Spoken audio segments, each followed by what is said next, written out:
Charles Leclerc won. I have a man crush on Charles Leclerc. And someone came out and was like, Lewis Hamilton's crap. Sorry? George will feel like he got away with it this weekend. We can't always engineer the finish we want, can we? Up to Speed was brought to you by American Express. There's always more with Amex. This is a global production.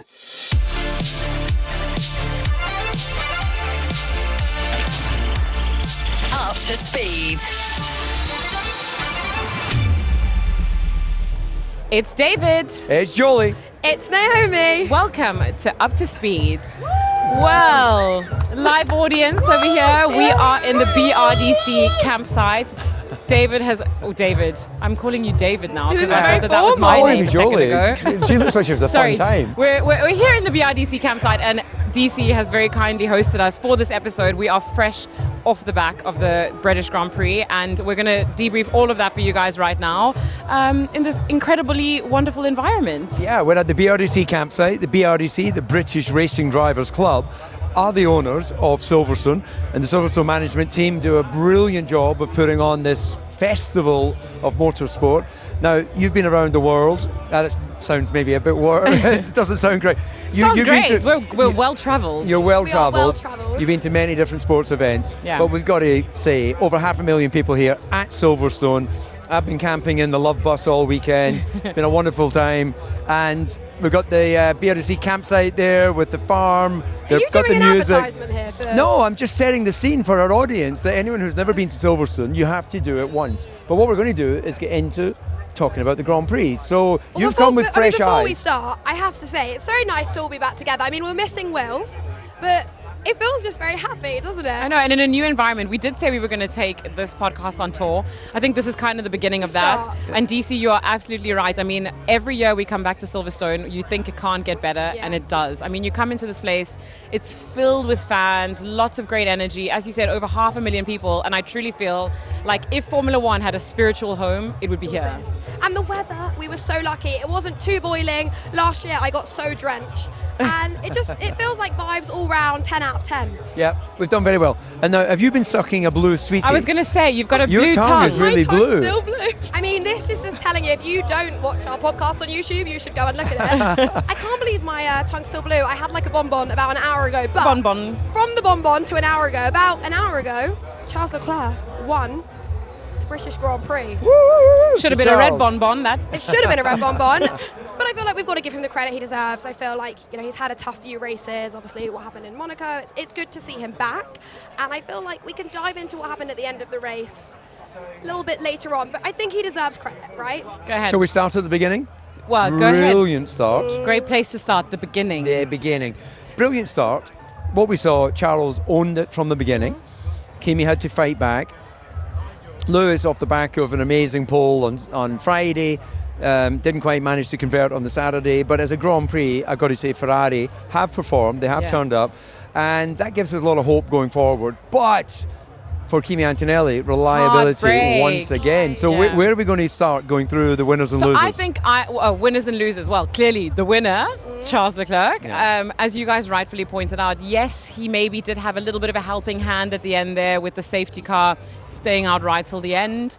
But I have to say, he did a great job turning it around this weekend. I mean, on these sprint weekends, the drivers don't have a lot of time to get their setup dialed in, and he got it wrong for Friday. But come Saturday, he knew exactly what he needed to change, and I think that's been one of the things we've seen with him this year so far, is that he's not been that happy in the car.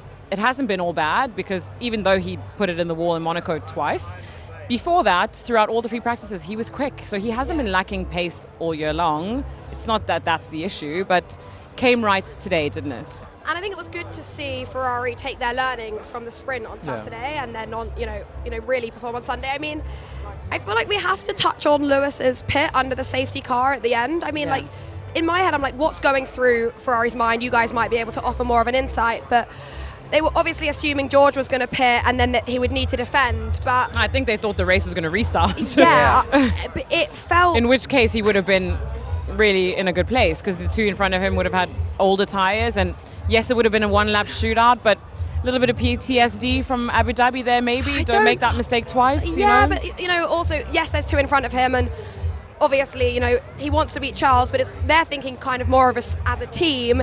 And it just felt like, was that risk worth what the reward could potentially be? I'm not sure it was.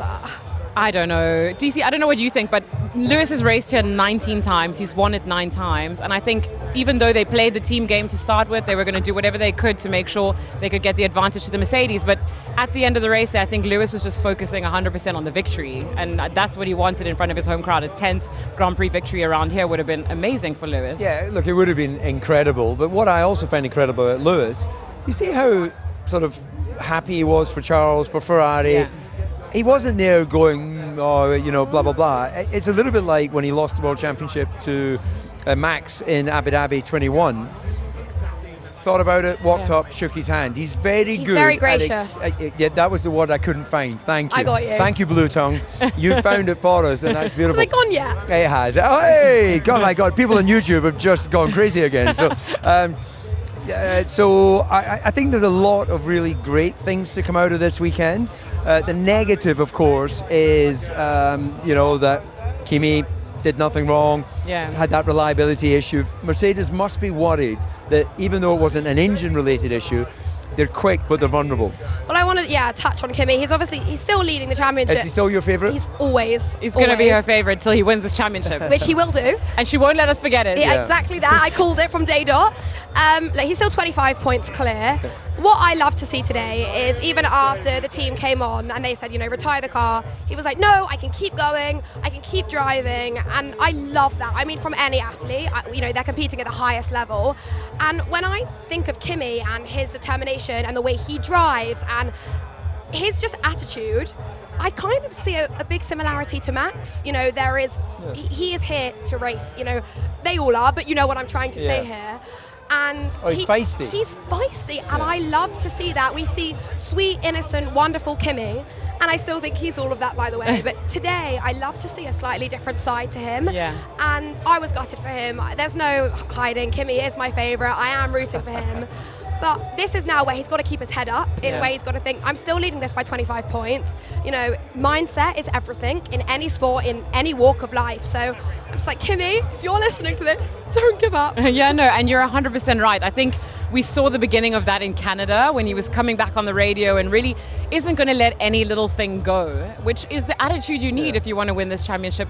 He was worried about one single point. He didn't care if it was just 1 point that he was going to get. He wanted to score it. And, the Mercedes team did a fantastic job, the strategy team, leaving him out there a lot longer than the others. Yeah. He had a 10-lap offset to the others, and he was reeling them in. I mean, he was 2.5 seconds quicker than Charles when he was closing that gap.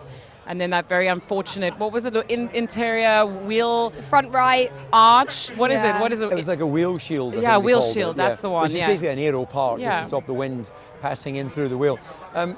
Were you surprised at how much that affected him, though, in terms of keeping it on track? I think it was blocking his steering, right. so he couldn't actually turn, which was the issue. Once he removed it, he was then going pretty quickly. I think George will feel like he got away with it this weekend. Yeah. And you can tell he's still not really settled in his mind. He knows that was fortunate. Yeah. And I think he knows that at the moment, every time they pretty much go on track, Kimi's getting something out of the car that he's struggling to do. And I thought it was very telling when he was on the radio saying, look, tough weekend, we need to try and figure out where we were on straight line speed. And Toto comes on the radio and goes, straight line speed was fine. That's kind of like... Yeah. I mean, after quali, when they came on and they were interviewing, and they interviewed George first, ahead of Lewis, and they didn't mention anything about this being his home race. And then it gets to Lewis, your home race, what do you have to say? This was George's first podium at Silverstone, and it feels like it's really been overlooked. This is his home race as well. And I feel like there's some sort of, I don't know if energy is the right word, but George seems to be overlooked, in all angles. Is Norfolk closer to Paris?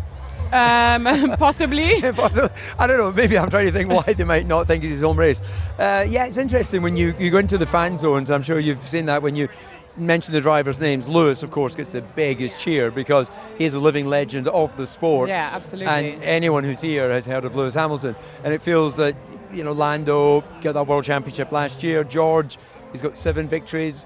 So he's still trying to find his fan base in many ways. But I also think that's very personality-led. I mean, George is a very different character to the others. Lewis makes sure that every single time he's in front of a camera, he thanks the fans. And I have seen a lot of that from George, but you see Lando engaging with his fans in ways that not many of the drivers do. And I think that that's what keeps them so close to him. And that's why he has this massive Lando stand with 16,000 fans in it. Yeah. But just to talk about George, I mean, absolutely. It feels like at the beginning of the season, we were saying, Kimi's raw, he's got the speed, but he's going to make mistakes.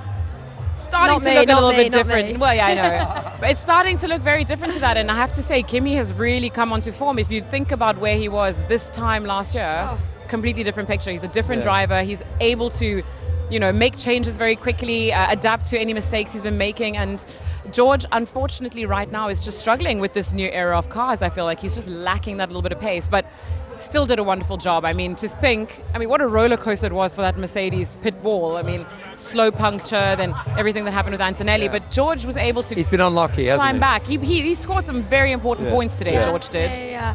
I mean, talking of mistakes, I think the biggest one of all, Max Verstappen. I mean, on the closing laps, to see him go into the gravel, he was clearly, we all know how Max was going to react. We know how any driver would react at that point, throwing his steering wheel. I'm sure there'll probably be a fine for that. Oh, did he do that? I think I saw him today? His steering wheel, yeah. Oh, did he? I didn't see that. I didn't see that, But he explained, did you hear the interview where he said that the rear wing didn't reattach? Yeah. So like what happened in Austria, but he said it was a different issue this time.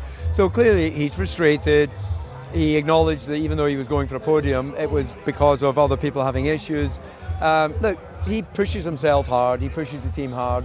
That's not going to change. No. Yeah, and I think, on the positive side, as Isaac Hadjar rightfully pointed out in the after-race interviews, if Max is unhappy with what's going on and they're still able to be within striking distance of those podiums, let's not forget, a week ago he was on the podium in Austria. We know what Max is like. He's not here to just make up the field, and yes, they've got some competitiveness, but he wants to be right at the sharp end of the field, and that's why he's unhappy with the experience that he's having right now in the car, right? That's the thing for Max. He wants to be enjoying what he's doing in the car. I mean, when you're seeing how well VCarb are performing, and then you look at Red Bull, it's like, what happens here if this keeps going? If VCarb are outperforming Red Bull, what do we do? I mean, that's a whole nother conversation for another podcast, but you can see and understand Max's frustration, and exactly what you said. I love that he's not just happy to make up the pack. Whether you love or hate Max Verstappen, you have to admire his mentality and how he speaks out and how important and integral he is to the sport. I mean, there was uproar when there was a thought of him leaving, so I was gutted for Max when that happened. Yeah, Max is a standout personality, and yes, we want to admire the drivers for the speed. He's got that, but he also, he's going to be very quotable. He's not going to say, toe the company line. He's going to tell you how he feels. Exactly how he feels, Which, talking of feelings, tell us about your feelings. I have a man crush on Charles Leclerc, so let's go back to our race winner. What a great victory for him, and what a comeback as well, because we were amazingly starting to talk about him being the sort of off-form man at Ferrari. Bang. Back with a win. Yeah. I think the whole internet is with you with the man crush, I'm going to be honest. So it's not just you. I can concur. Yeah, he is universally exceptionally good looking. The producers are not. I mean, how is it possible to be that symmetrically perfect? I know. Have you seen his brother? I have seen his brother. It's a family thing. Yeah. It's a family thing. Great genes. Great and fast, super fast.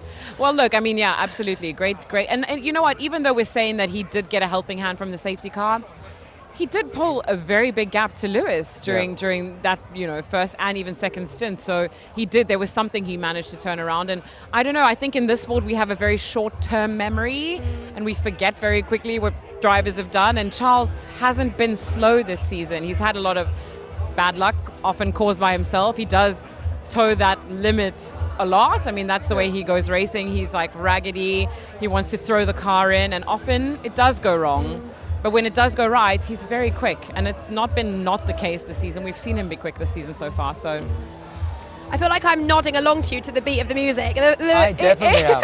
And I can't help myself. This is Silverstone can after we film party. every podcast here? This is so fun.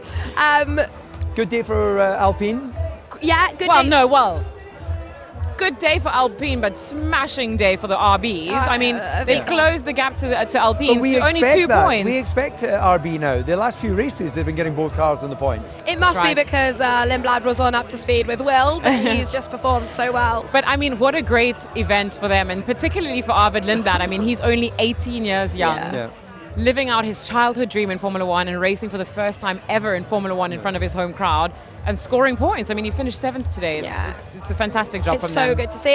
It's really nice to see such a young grid doing so well. I mean, it gives us, great hope for the future and the next generation, and it's probably, super inspiring for the younger drivers, in the younger series, seeing like that's how close you could be to achieving your dreams. It's great. The next decade, we're going to have a lot of these faces around because they're still in their mid-20s.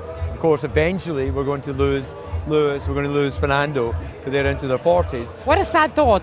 Well, maybe they'll join us on the pod. I think that's a sad thought. The thought of losing Fernando Alonso, although I can understand why he might not want to stick around. I mean, what a dismal weekend for him. Yeah. But the thought of losing Lewis, I mean, what would this sport be without Lewis? I know we have this great new wave of this new generation, but hopefully they'll just hang on. I mean, they're aging youthfully, right? So maybe they'll stick around for a couple more years. I said that in commentary. I want to know what anti-aging literally pills what he's is taking. Lewis's skincare routine. I know. We want to know, Lewis. We want to know. Yeah, it's Naomi, it's DC, it's Will, it's Jolie, it's Lewis, and you're listening to Up to Speed. That'll be the day.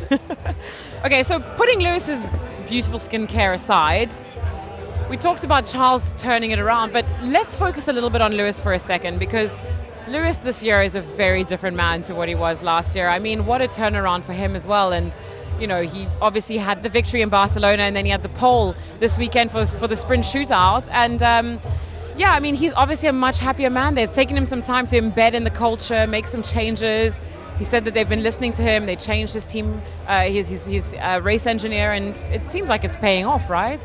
I think it's remarkable that he's still got the motivation to still want to do this. He doesn't need to prove anything to anyone. But I think actually when you see him interviewed, there's still a sort of little boy inside in a way that's looking for validation, looking for that thrill of the competition. And we had an interview with him on Channel 4 this weekend where he was really talking about all of the adversity he's gone through. Remember a year ago in one of the Penn interviews, he said, when asked what are the problems, he said, well, maybe they should change the driver. The driver, I know. Right, so we get times. criticism sometimes if we question Lewis's performance because he has achieved so much. But when he's questioning himself, it doesn't matter really what we say. But what he has done, gone away, done whatever he does in the winter to simplify his life, and he's come back.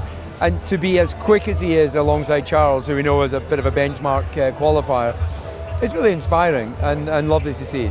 Yeah, I think you said it perfectly. Like, he seems happier, he seems more relaxed. And I talk a lot about mentality, but maybe the less pressure on himself. Obviously, he's got a better car, he's got a better team. He's performing better, but it just shows the less pressure on himself. Maybe as he feels less pressure, so he's performing better. I mean, there'll be loads of things that go towards his performance, but it's exactly what you said. I mean, there's such longevity in this sport, and I think F1 is one of the only sports that he came in such a young age. We've got drivers that are 18, and you've got Lewis, who's 40 plus.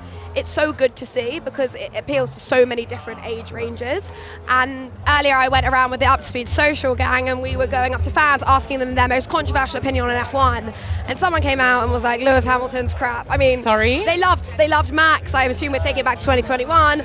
But I think if you were to do a poll, you would have 0.1111111% of people that would actually agree, that would, not very good at maths, jet lags, all sorts, that would think that. Whereas you look at any other sport, and there could be more of a argument over it. There's very few athletes that have got goated states. You've got Messi, Ronaldo, Muhammad Ali, Lewis Hamilton, and then it kind of, I'm definitely missing a few. David Coulthard. No, obviously, that jawline, the world is aware of it.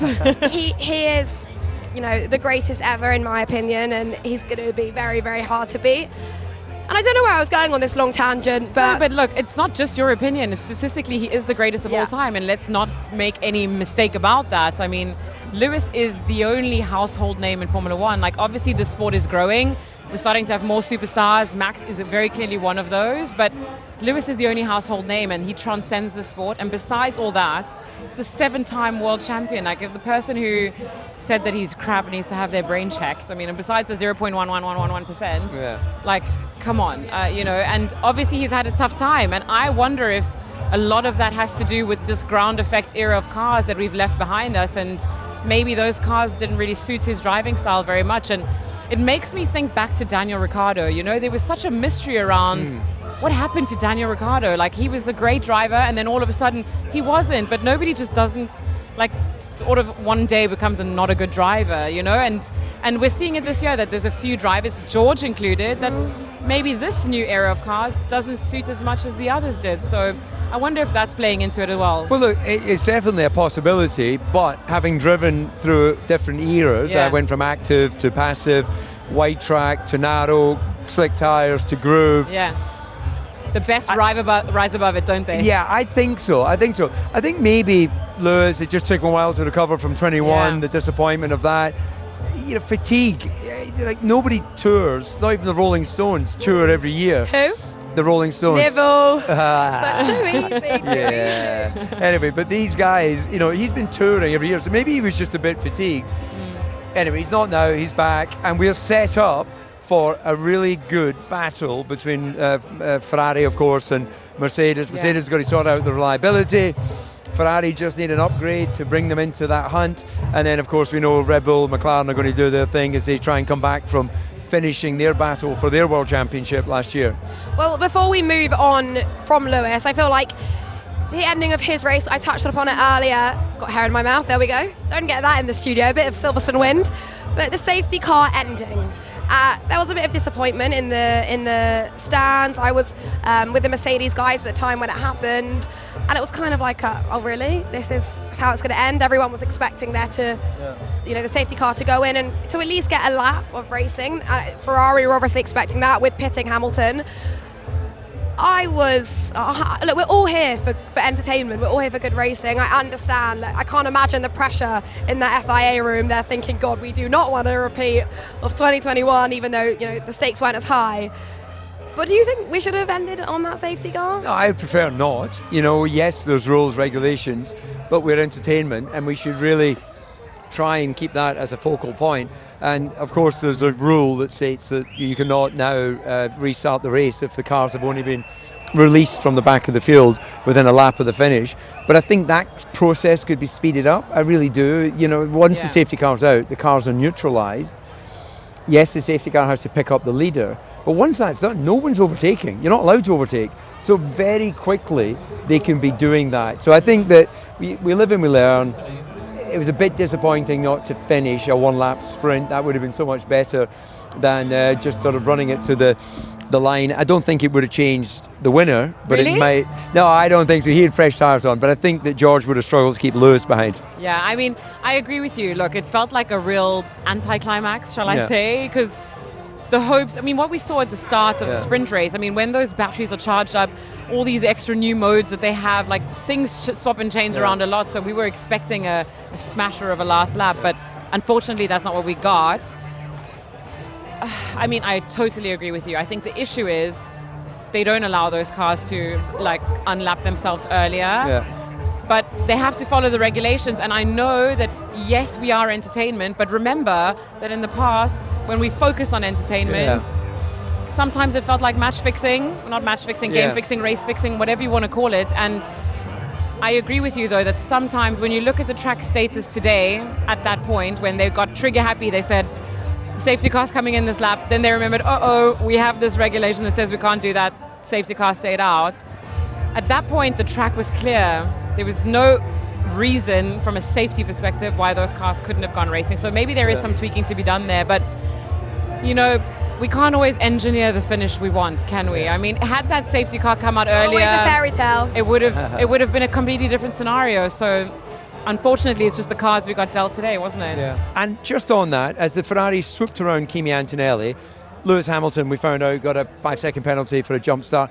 I think that's harsh because, yes, the car kind of sneezed, but as a racer, he didn't gain an advantage. The car wasn't rolling at the start. So, look, rules are rules, but I think sometimes we need to apply a little bit more of, was there an advantage, which we can come on to with Kimi Antonelli and his penalty later in the show. Common sense, right? Just a little bit of common sense. We've got to be careful. The guys that are doing the particular job of stewarding, they've got a lot more information than we have. It's a bit Little Britain, computer says no, if you get that reference. Yeah, absolutely. I think there's an element of that. But look, it was still a great Grand Prix weekend as far as I'm concerned. I've come off the back of the disappointment of seeing Scotland lose to Brazil. I went there. I didn't see you out there. You've been doing, how many matches have you been to? I came home for the British Grand Prix. I got back on Thursday and I fly back out. Well, this comes out on Monday. I fly out this morning. I'll be on the plane on my way back to America. So are you going to stay up tonight and watch England play? I go from here to Box Park to watch the game. Wow. It'll finish about 4 a.m. and then I get on a flight 3 hours later. Busy gal. But we're not done here yet, because coming up, we're going to be discussing a familiar face in the paddock. But right now, make sure you're following us on our socials at Up to Speed Show. I've made DC film another silly video, and I'm telling you, you don't want to miss that. Can't wait to see it. You're next. Oh, gosh. Now it's time to thank our partner of this episode, Saily. If there's one thing everyone in Formula One knows, it's travel. 1 month, you're in Spain. The next, you're halfway across the world in Singapore, working out why your phone suddenly isn't working. Exactly. And whether you're following the season from race to race or just heading off on holiday, staying connected is non-negotiable. That's why Saily is a game changer. It's an eSIM service that gives you access to mobile data plans in over 200 destinations worldwide. So instead of hunting around for a local SIM card or relying on patchy Wi-Fi, you can get connected straight away. And best of all, Saily's plans help you avoid those eye-watering roaming charges. Just download the Saily app, choose the plan that suits you, and your eSIM activates automatically when you land. So whether you're travelling to the next Grand Prix or just escaping somewhere with better weather than home, download the Saily app today and use the promo code UPTOSPEED to receive 15% off your first Saily data plan. Now it's time to thank our partner of this episode, Dell Technologies. You know, when you watch Formula One, it's easy to think the race is won on Sunday. Yeah, the big overtakes, the pit stops, and the podium celebrations. But the reality is most of the work happens way before the lights even go out. We're talking thousands of tiny moments, testing, tweaking, and analyzing data. All the stuff the fans never really get to see. And that's exactly where Dell Technologies comes in with McLaren Racing. Dell is powering everything behind the scenes, from car design and simulation right through to real-time strategy and trackside operations. Which makes total sense because in Formula One, speed and precision are everything. Teams need to make massive decisions in seconds, and they need technology they can rely on. Exactly. The partnership between Dell Technologies and McLaren is built around optimum performance. And that same tech could be working wonders for your business too. To learn how Dell Technologies can support your business, head to dell.co.uk/McLaren. Okay, well, on that note, a very familiar face showed up in the paddock today. One that in the past could have brought you a can of Red Bull, because I know you're going to need it with everything you're doing, Jolie. Can't bring you one at the moment anymore. Christian Horner, he showed up in the paddock today, welcomed onto the grid by Stefano Domenicali, as well as Mohammed bin Sulayem of the FIA. You spoke to him today, didn't you? What did he have to say? He's pretty chilled. You know, he's looking like a man that's had an extended period at home, not travelling around the world. He's obviously been working away to find opportunities within the sport. He's not finished, that's quite clear. He's got a book coming out. I saw that. That's going to be very interesting. I wonder what the sales of that will be. Like, how do we think that's going to do? Formula One is so popular now. Yeah. He is, whether you are a fan of his or not. He is not so popular, though. Depends, though, because, like, I mean, obviously, you know, his popularity varies. But at the same time, like, you know, he led that team for very many years through its most successful period. And we can't diminish that, you know, No. regardless of the way it ended and all the other stuff. Christian is a man that did some very successful stuff in Formula One. And I wonder, why resurge now? Is there an element of him coming back? Is this a tease to what's to come? DC, I know you know more. Imagine he runs goss. for Come FIA on. president. You would think so, but Christian's been doing the rounds. He's been at Formula E, he's been at MotoGP, he's come to Formula One, British Grand Prix. He lives 20 minutes from here. Yeah. So I don't think we should read too much into it, but he has quite clearly shown that he's looking for opportunities going forward within the sport. And you can understand why he's doing the rounds, right? Yeah. I mean, living in this world of motorsport, particularly F1 with 24 races, we never stop moving. So Christian must be like nervous, twitching, sitting at home, as much as it could be refreshing to just take some time off. Couple of trips here and there, why not? Do we know if he went into the Red Bull garage? Do we know? Well, he went straight to them on the grid. I mean, Okay. he went straight to his team, shook hands with everybody. So I don't know if he was in the garage, but he definitely went to visit them for sure. That must be weird, actually, for him after 20 years of running the team to remember you can't just walk into other garages. That said, he's one of the personalities of the last 20 years, so he's probably welcome in most places. I wonder if he feels a little bit more sympathy for us as the media now, because he obviously sits at home and watches F1. Yeah. Maybe now he understands why we need so much access to drivers, so much information from the teams, because we're selling the story. So maybe he's got a newfound respect for us as broadcasters. And talking of other fun things that happened today, the Lego. Now, it made me laugh. I mean, Max really had a weekend to forget because he publicly went on about how much he hates the Lego, but then was smiling when he got into the car. But that, I love when F1 does stuff like that. Look, you know me, I am, very social first. It's a way to make the sport more accessible, more engaging, and the drivers love it. I feel like they had more safety precautions this time round. We had Mr. Presidente leading out at the front. I mean, that was interesting, to say the least. Yeah, I've not seen an FIA president take to the track in that way before. Although he has driven a Formula One car and had a small incident when the power kicked in. So, look, all a bit of fun. The crowd enjoyed that moment. Certainly looks more entertaining than seeing them all in the back of a truck. 100%. Yeah, 100%. I agree. I mean, Mohammed, he used to be a racing driver, didn't he? So, rally maybe he was champion. trying to scratch that itch. I don't know. But the question I had is, why did he have no Lego bits on his go-kart? Did he not? No, he didn't. He had none. Anyway, long story short, I thought it was pretty entertaining. Maybe, I think we should try and get one. I mean, they were obviously quite slow, but Yeah. at the end of the day, this time they all went racing. It was a full-on race, whereas in Miami, it was a great parade in Miami. I mean, and Alonso finally won something this season. Yeah, so that that's little a bit of positive. glory. I love seeing it. Maybe we can try and get a petition to let us join at the end next year. We'll leave you that Well, one. I don't know about I think that. too much of a good thing I don't can think be anyone's a wanting bit us there. predictable. So maybe we need to keep refreshing. We could have make a go-kart out of Pasta. pasta. Out of proper stuff. Or bonbons. Oh, blue bonbons. You can have some. No, I think we should have a proper kart race where they're wearing all the protective gear. The four of that's us. on the schedule. It is. It's just that getting us four together is like mission impossible. I thought we were doing, you were my coach, you were Will's coach, and it was me and Will V. Because I don't want to go up against you two, because I'm going to say there is a big disadvantage there. Well, I mean, I'm sure we can come up with some sort of rules book as to, maybe some ballast for us too. I don't know. I start 3 laps ahead. Well, guys, I have to say, on that note, shall we cheers We shall. to a wonderful Cheers. Oh, eye British contact. Grand Prix. Yeah, of course, the eye contact. Cheers. I To have a to say- wonderful weekend at the British Grand Prix. And it's Better been for so some, lovely. a little worse for others, but DC, thank you for welcoming us Thank into you. the BRDC campsite in front of your, what did you call it, the Love? The Bus? bus. The love Love bus. bus. We won't ask more, but now it's party time. Especially Is it party time? For me, it's England play Mexico tonight at 1 a.m. and we will cheers to England winning. I hope for you that we will. I hope this But- ages well, guys. To I a really member of hope. the United cheers? Kingdom winning. Well, I'll take cheers to that. Cheers. I Eye mean, contact. you guys eye know contact. that I am Team France, sorry. It's like her calling Kimi, I'm calling France. But it's been very lovely. Will, we miss you. We do. If you watch this, and I think this is a petition to the bosses watching that we want more up to speed on tour. More up to speed on Up to tour. speed on and tour. In the We meantime, can do that. while we figure all that out, I'm make thinking sure. Bermuda next. Sorry. Oh, Bermuda. That's a great shot. We'll put you in the Production, triangle. I hope Never to production. be found again. That's nice. Well, I hope production are listening because that sounds like a great shout.